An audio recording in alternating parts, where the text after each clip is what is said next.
حی ہوں اور میں ہی قیوم ہوں، میں نے ہی تمہیں زندگی دی ہے اور میں ہی تمہاری ذمہ داریوں کو، تمہاری ضرورتوں کو پورا کروں گا. یعنی یہ آیت ہمیں سب سے پہلے مرحلے پہ کیا سکھا رہی ہے؟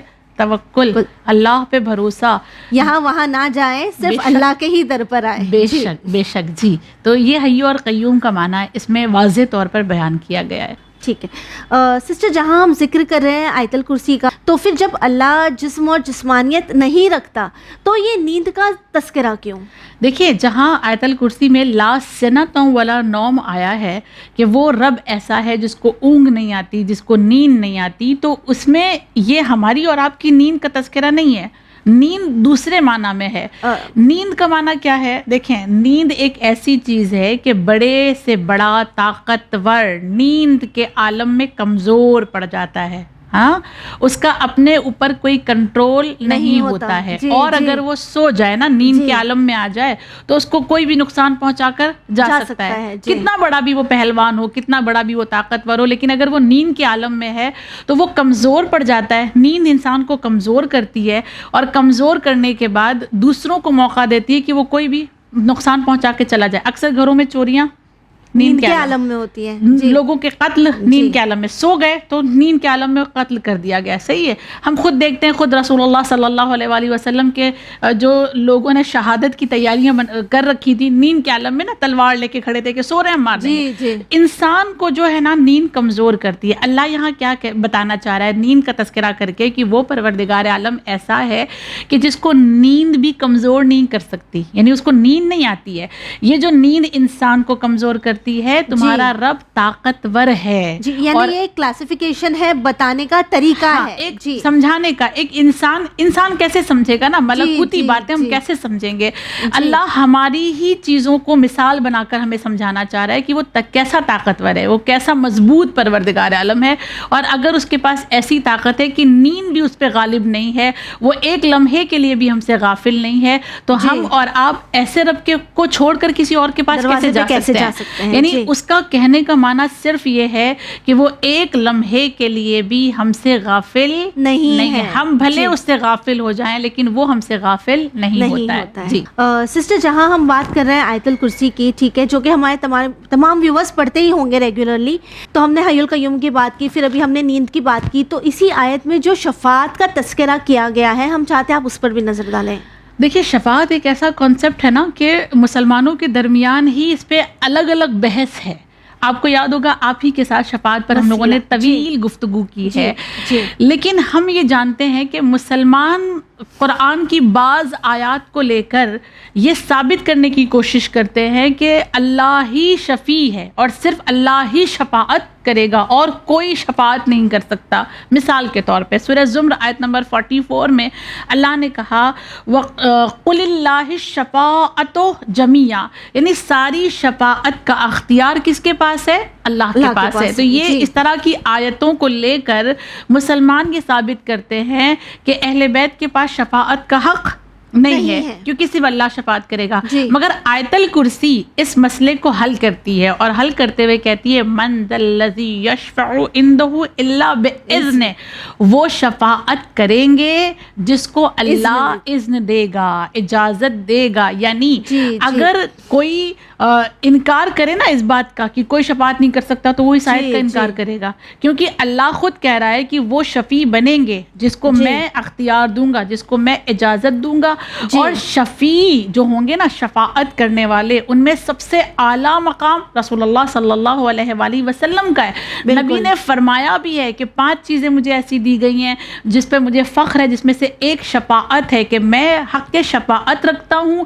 اور اس آیت سے ثابت ہوتا ہے کہ اللہ دوسروں کو بھی شفاعت کا حق دے گا، اور باقاعدہ طور پر جو شفاعت کر سکیں گے ان کا نام بتایا گیا ہے. مثلا اچھے پڑوسی، پڑوسی کی شفاعت جی، کر یعنی سکیں گے۔ ہم صرف یہ نہ سوچیں کہ جو اختیار ہے یہ پروردگار عالم نے صرف 14 معصومین علیہ السلام کو دیا جی، ہے، بلکہ ہمارے آس پاس بھی جو لوگ ہیں، آس پاس جو جی، لوگ ہیں ان کو بھی شفاعت جی، کا حق دیا جائے گا، ٹھیک؟ جی، ہمارے اچھے پڑوسی ہماری شفاعت کریں گے، ہمارے اچھے رشتہ دار ہماری شفاعت کا حق رکھیں گے، ہمارے استاد ہماری شفاعت کا حق رکھتے ہیں، شہید شفاعت کا حق رکھتے ہیں، حتیٰ زائر امام حسین کے لیے بھی یہ کہا گیا ہے کہ جو امام حسین کا زائر جی، ہوگا اسے بھی اپنی فیملی والوں کی شفاعت کرنے کی اجازت دی جائے گی۔ شفاعت کے جو لوگ منکر ہیں وہ یہ سمجھتے ہیں کہ شفاعت اللہ کرے گا، اور اگر شفاعت کچھ رسول اللہ کر جی، بھی دیں گے تو ایسے کریں گے کہ آلریڈی جو جنت میں ہے نا ان کے درجات کو بلند کرنے کے لیے نبی کام آئیں گے، جبکہ ہمارے یہاں شفاعت کا کانسیپٹ یہ ہے کہ اگر کسی نے کوئی برائی کی ہے، ہاں اختیاری طور پر نہیں، بے اختیاری طور پر، یعنی انکانشیسلی، جان کر نہیں، جان بوجھ کر نہیں، جی، اس سے ہو گیا ہے کچھ جی، گناہ، اس سے کر دیا ہے جی، اس نے کوئی گناہ، تو پھر نبی اور اہل بیت اور شہید اور علماء اور باقاعدہ اس کے استاد، اس کے پڑوسی، اس کے رشتہ دار جو جنت میں ہے اس کی شفاعت کر سکتے ہیں، اس کو اللہ حق دے گا کہ تم اس کو بھی جنت میں اپنے ساتھ لے کر جا آؤ۔ سکتے ہو، ہاں، جی، یہ ضرور کہنا پڑے گا یہاں پر کہ شفاعت کو انسان گناہ کرنے کی سند نہ سمجھ لے۔ جی بالکل ٹھیک، جس طرح آپ نے کہا کہ شفاعت کو گناہ کرنے کی سند نہ سمجھ لے، تو شفاعت کو گناہ نہ کرنے کی سند سمجھنا تو ایک پہلو ہے ہی۔ جہاں ہم بات کر رہے ہیں شفاعت کی، وہاں ایک دوسرا پہلو جو عزاداری سے جوڑا جاتا ہے وہ یہ ہے کہ جب ہم، یہ میسج ہر کسی کے لیے نہیں ہے لیکن شاید چند لوگوں کی اصلاح ہو جائے اس چیز کے ذریعے، کہ ممبر سے اکثر یہ پڑھا جاتا ہے کہ جب ہم امام حسین علیہ السلام کے لیے گریا کرتے ہیں تو ہمارے آنسو شفاعت کے باعث بنیں گے۔ تو اگر ہم 2 مہینہ 8 دن امام کے لیے گریا کریں، ٹھیک ہے، اس کے بعد جو ہماری باقی کی 10 مہینے کی زندگی ہے اس میں ہم گناہ کریں، تو کیا یہ آنسو شفاعت کا باعث بن جائیں گے؟ یہ بالکل ایسا ہی ہے نا کہ جیسے ڈاکٹر میڈیسن دے اور میڈیسن دینے کے بعد کہے کہ دوا تو کھانی ہے لیکن ساتھ میں ان چیزوں سے پرہیز بھی کرنا ہے۔ انسان دوا کھا لے اور جن چیزوں سے پرہیز کرنے کے لیے کہا گیا ہے تو کیا وہ دوا کام آئے گی؟ آئے گی؟ نہیں آئے گی نا وہ کم، کیونکہ جن چیزوں کو سے روکا گیا تھا وہ چیزیں اس نے انجام دی ہے۔ جی، یہ ساری عبادات شرائط کے ساتھ ہے، جب تک شرطیں مکمل نہیں ہیں تب تک وہ اجر ہمیں حاصل نہیں ہوتا۔ تو اسے سرٹیفکیٹ نہ سمجھیں، سرٹیفکیٹ نہ سمجھیں ہم اور آپ اپنے آنسوؤں کو، اپنی عزاداری کو، یا پھر شفاعت کو۔ شفاعت ہم یہ سمجھتے ہیں کہ لوگ یہ کہتے ہیں کہ کسی کو کچھ ملے یا نہیں ملے، ہم کو تو شفاعت مل جائے گی تو ہم تو دامن رسول پکڑ کے، ہم تو اہل بیت کے دامن کو پکڑ کے جنت میں چلے جائیں گے۔ اس کا ہرگز یہ معنی نہیں ہے کہ آپ کو سارے گناہ کرنے کی اجازت دے دی گئی ہے، آپ جو چاہے کرو اور اس کے بعد آپ کو شفاعت مل جائے گی۔ نہیں، شفاعت کا معنی یہ ہے کہ آپ نے اپنی پوری کوشش کی ہے جنت میں جانے کی، لیکن کہیں کمی رہ گئی ہے تو اس کمی کو پورا کریں گے اہل بیت۔ بالکل نہ یہ کہ آپ سر سے پیر تک گناہوں سے ملوث ہیں اور شرابور ہیں اور آپ یہ چاہ رہے ہیں کہ آپ کی شفاعت ہو جائے اور جامع کوثر مل جائے، ایسی امید نہیں کرنی چاہیے۔ خود امیر المومنین نے کیا فرمایا ہے نہج البلاغہ میں کہ جنت کی آرزو کرو عمل سے، امید سے نہیں۔ امید لگا کر بیٹھے ہو کہ جنت مل جائے گی، نہیں ملے گی، عمل کر کے تمہیں جنت حاصل ہوگی۔ جی، یہ شفاعت کا کانسیپٹ ہے جو ہمارے ذہن میں کلیئر ہونا چاہیے۔ ایبسولیوٹلی۔ تو آپ نے بہت ہی بہترین طور پر ہمیں یہ تو ایکسپلین کر دیا کہ شفاعت کو ہم ایک سرٹیفکیٹ نہ سمجھے کہ جس کے ذریعے ہمارے آخرت میں سارے مسئلے حل ہو سکتے ہیں۔ تو وہیں جہاں آیت الکرسی میں ان تمام باتوں کا ذکر کیا گیا ہے، وہیں ایک اور سوال جو میرے ذہن میں آتا ہے، آیت الکرسی میں کرسی کے کیا معنی ہوتے ہیں؟ آپ کرسی کا مطلب چیئر جس طرح ہوتی ہے؟ دیکھیں، سب سے پہلے مرحلے میں یہ بتایا گیا ہے کہ وہ جسم و جسمانیت سے مبرہ ہے۔ کرسی کی ضرورت اس کو ہے جس کے پاس جسم ہے نا، ہم بیٹھے ہوئے ہیں کرسی پہ کیونکہ ہمارے پاس جسم ہے۔ یہ وہ کرسی نہیں ہے جو ہم سمجھ رہے ہیں۔ تو یہ کون سی کرسی ہے؟ کرسی کے بہت سارے معنی بتائے گئے ہیں، اس میں سب سے پہلا معنی اللہ کی حکومت کا علاقہ۔ کرسی یعنی اللہ کی حکومت کا علاقہ کتنا ہے، تھرون، اتھارٹی، طاقت، قوت۔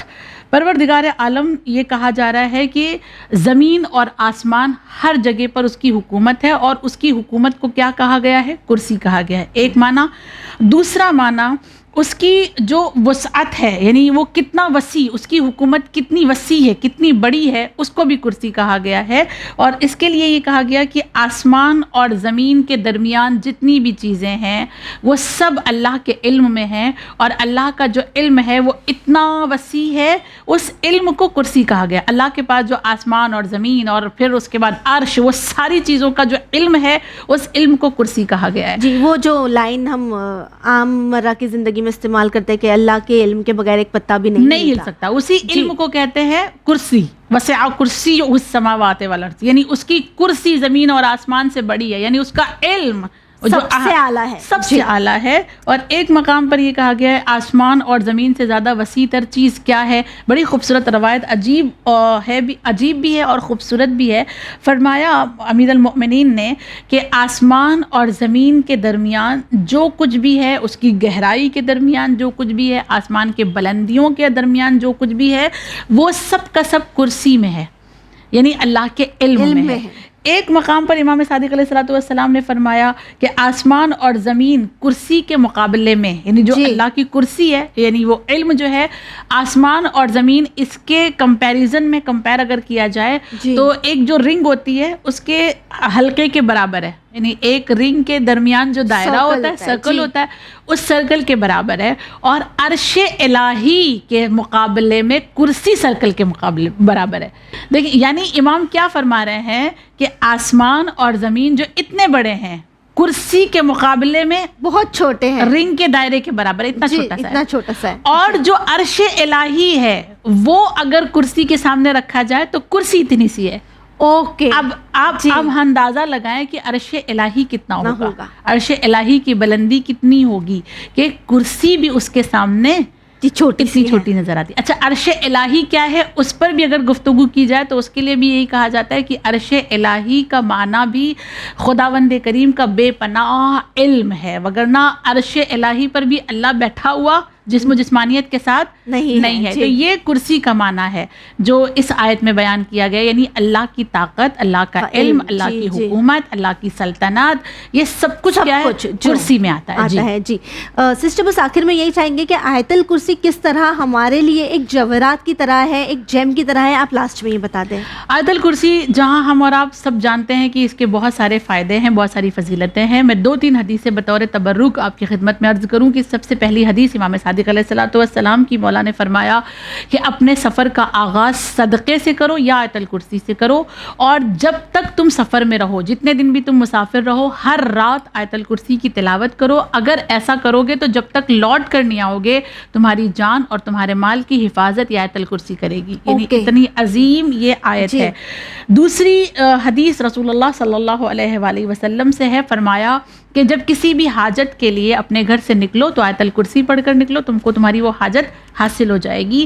تیسری حدیث امیر المؤمنین کی ہے، مولا فرماتے ہیں کہ اگر انسان کوئی بڑا مقصد حاصل کرنا چاہتا ہے اور بڑے مقصد کے لیے گھر سے نکلنا چاہتا ہے تو اس کو چاہیے کہ وہ جمعرات کے دن صبح کے وقت اپنے گھر سے نکلے اور سورہ آل عمران کی آخری آیت پڑھے، آیت الکرسی پڑھے، سورہ حمد پڑھے اور سورہ قدر کی تلاوت کرے، تو وہ چاہے جتنے بڑے مقصد سے اپنے گھر سے نکلا ہے اس کو وہ مقصد حاصل ہو جائے گا.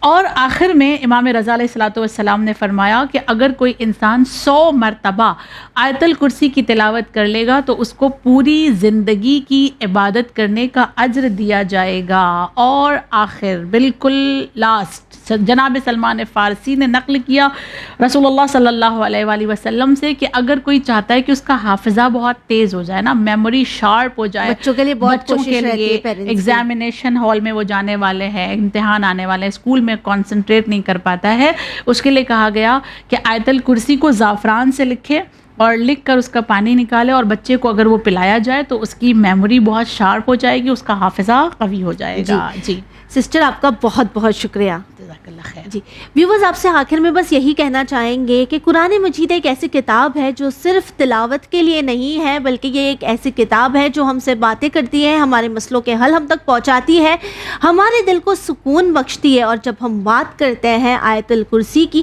تو ہم کوشش کرتے ہیں نا، ہمارے گھر میں چھوٹے چھوٹے بچوں کو بھی آیت الکرسی یاد ہو، تو کوشش کریں کہ ساتھ میں ہم انہیں آیت الکرسی کی فضیلت بھی بتائیں. اسی کے ساتھ ہمیں دیجیے اجازت، پر بنے رہیے چینل ون کے ساتھ. پیغام انسانیت. شکریہ.